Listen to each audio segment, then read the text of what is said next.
Hello, good morning, welcome to the channel. My name is Tarun Gandhi. शुरुआत करते हैं with a global market starting with the US, जहां पे हमने यूएस में एक स्ट्रॉन्ग पुल बैक देखा, जहां पे Nasdaq led IT stocks did very very well. Meta and Apple के results, post results, the stock rallied and that lifted the overall indices in case of Nasdaq. The same sentiments was seen in the Dow Jones as well, and Dow Jones also rallied almost 600 points, almost 2% ऊपर थे। Asian markets की हम बात करें तो Asian markets भी थोड़ा queues लेते हुए, जहाँ पे निकाय आज बंद है। हैंगसेंग अपने रीजंस की वजह से नीचे है, but Shanghai, if I talk about KOSPI, the other Pacific indices, they are doing well. And SGX Nifty भी इंडिकेट कर रहा है that we would open positive. कल एक अच्छी खासी शॉर्ट कवरिंग हमने मार्केट में देखी, and that led the market higher almost 250 points higher, led by the FMCG stocks. और अगर आपने नोटिस किया होगा, हम 2-3 दिन से एफएमसीजी स्टॉक्स के बारे में बात कर रहे हैं, स्ट्रांगली एडवोकेटिंग कि बहुत सारे stocks, even though the inflation pressure is there, more or less the pricing is there in the price। Under performance काफ़ी टाइम से रही है, और अराउंड 5-6 मंथ्स की। और हमने देखा HUL के रिजल्ट्स के बाद stock made almost 4.5% Uptake in a single day, which is a good momentum, and then it led the other FMCG stocks, जहाँ पे Dabur, Colgate, ITC, they also did well, all and they were up by around 1.5%। so predominantly हमने देखा FMCG stocks ने अच्छा किया, और last आधे एक घंटे में बैंकिंग स्टॉक्स भी रिकवर करें। तो ये दो सेक्टर्स हैं जहाँ पे मुझे अच्छा खासा लग रहा है मोमेंटम। निफ्टी की हम बात करें तो निफ्टी का जो इम्पोर्टेंट सपोर्ट है वो 16,950 से लेके ऑन अ लोअर साइड 16,800 है, एंड द अपसाइड इज 17,400। अगर ये आज के दिन ब्रेक होता है तो 17,600 आ सकता है, बट देखते हैं कि वो होगा कि नहीं, because Dow futures and Nasdaq futures are trading weak. कल ट्विटर के भी रिजल्ट्स आए, तो ट्विटर के रिजल्ट्स रेवेन्यू मिस हुआ, तो वहाँ पे एक चीज़ है, तो आज मार्केट उसको रिएक्ट करेगा, but active users has reason. So ये मिले जुले से रिजल्ट्स आए हैं in case of the Twitter. देखते हैं मार्केट कैसे रिएक्ट करता है। इसके साथ साथ LIC का जो IPO आया है, जहाँ पे मैंने कहा था 45 रुपीज़ रिटेल इन्वेस्टर्स को डिस्काउंट है, and 60 rupees for the LIC policy holder. Grey market की हम बात करें तो प्रीमियम इतना कोई ज़्यादा अट्रैक्टिव है नहीं, but it is around 5 to 7% premium, so it could list may be around 1000 के आसपास। पर देखते हैं कि किस तरीके से मार्केट सेंटीमेंट अगर इम्प्रूव होता है, उसके साथ साथ हम देखेंगे कि ये शायद प्रीमियम, ग्रे प्रीमियम जो मार्केट में अवेलेबल है, वो भी शायद थोड़ा ऊपर जाए। अब आते हैं बाकी इंडाइसेस पे। तो ब्रेंट क्रूड एक अच्छा कंसोलिडेट कर रहा है $107 के आसपास, तो एक वहाँ पे नज़र रहनी चाहिए। गोल्ड भी $1900 के आसपास पर आउंस के आसपास ट्रेड कर रहा है, ₹7648 पे। कल finally after a very very long time may be of the closing positions, their short positions, FIs have turn positive in the cash segment. 743 crore की उन्होंने खरीदारी की है, एंड DI ने भी साथ साथ खरीदारी की है 781 करोड़ की। 10 ईयर G-Sec ऊपर आया 7.155 पे, तो यहाँ पे भी थोड़ा इन्फ्लेशन के प्रेशर की वजह से yields have moved up again 10 basis point के आसपास। Now coming to the stocks, जैसे मैंने कहा कि banking and FMCG stocks are looking good. Now the stock कल एक अच्छा खासा ब्रेकआउट दिया, वो है डाबर।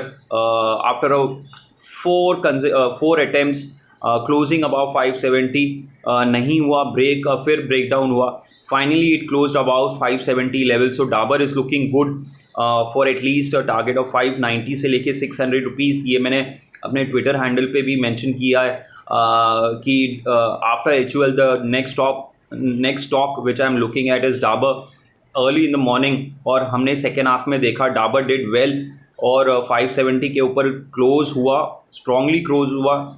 इंट्राडे में 576 577 भी गया था, बट क्लोज अराउंड 572, तो ठीक है, अच्छा प्राइस है। अगर ये 570 होल्ड करता है आज के दिन भी, और with a strong volume, then we can see the price levels of 590 से लेके 600 rupees in the immediate future, may be in a week और 10 days टाइम। HUL तो yes, it is looking good, so it is looking good for the another 50 to 75 rupees upside, तो यहाँ पे नज़र रहनी चाहिए। कोलगेट के भी एक अच्छा खासा सपोर्ट है, करीबन 1610 रुपीज़। मैंने ख्याल से एक लास्ट वीक से 2-3 बार मैंने मेंशन किया है 1600 रुपीज़ से, वहाँ से स्टॉक 1660 तक गया था, तो almost 60 rupees it has rallied, giving a percentage return of around 4 to 5%। और देखिए ऑलमोस्ट 4%, नॉट 5%, तो वहाँ पे एक स्ट्रॉन्ग मोमेंटम है। तो lot of FMCG stocks are looking better, और प्राइस इतना कोई ऊपर गया नहीं है। तो FMCG इंडेक्स भी मैंने कुछ दिन पहले अपने स्टेटस में भी डाला था, जहाँ पे FMCG stocks are looking good. अभी अगर ये प्राइस होल्ड करता है then we can see further momentum in all these stocks. Now coming to the banking, Axis bank के रिजल्ट्स आए, प्रोविजंस उन्होंने कम किए हैं काफ़ी, इसके वजह से उनके प्रॉफिट्स बढ़ के आए। But otherwise if you see the gross NPA और नेट NPA, वहाँ पे भी अच्छी खासी गिरावट हुई है, which is a very good sign. And NIM भी इम्प्रूव हुआ है, which is again a good sign. So banking stocks are looking good.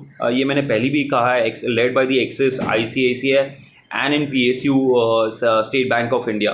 सो ये 3 बैंक्स हैं जो मुझे ठीक लगते हैं। तो फोकस इसी 6-7 स्टॉक्स पे हम करेंगे और देखेंगे कि देखिए FMCG is a defensive stock and banking sector is a momentum stock, momentum sector. So देखते हैं कि किस तरीके से ये कॉम्बिनेशन रहता है। ज़रूरी नहीं है कि दोनों एक साथ चलें, तो हम देखेंगे कि किस तरीके से इसको ट्रेड करना चाहिए ड्यूरिंग द डे।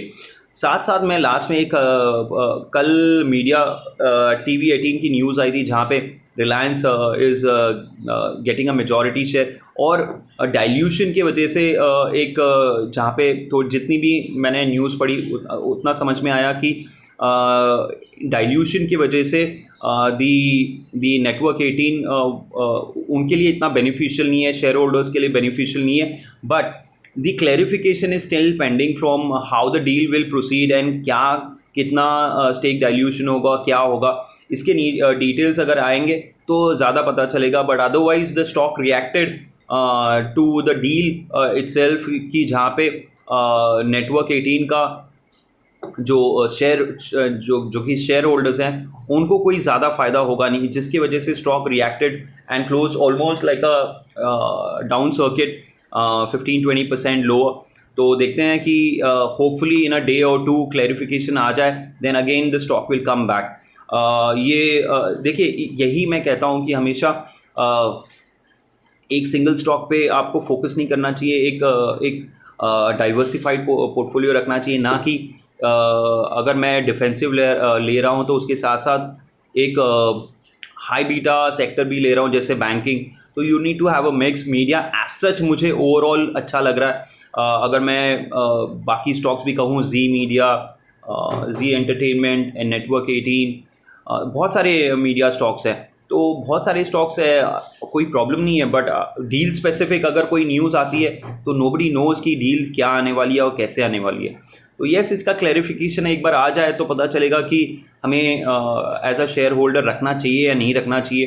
तो to be honest, I have also invested in network 18, जहाँ पे 72, 74, 75, 76 ये इसी जोन पे मैंने लिया हुआ है। But I am not buying to add to the position, क्योंकि अगर जब तक क्लैरिटी नहीं रहेगी तो it's never good to buy on a falling, जैसे ना कहते हैं ना फॉलिंग नाइफ में, अगर हम अपना और पैसा डालें, अपने और पैसे फंसाने नहीं है, पहले देखेंगे क्लैरिफिकेशन आ जाती है, then if the comfort is there, then the valuation is good for the share holders, then we'll add more. Otherwise, till then, we'll just sit on the sideline and see how the news comes out. So with that, I'll close this video.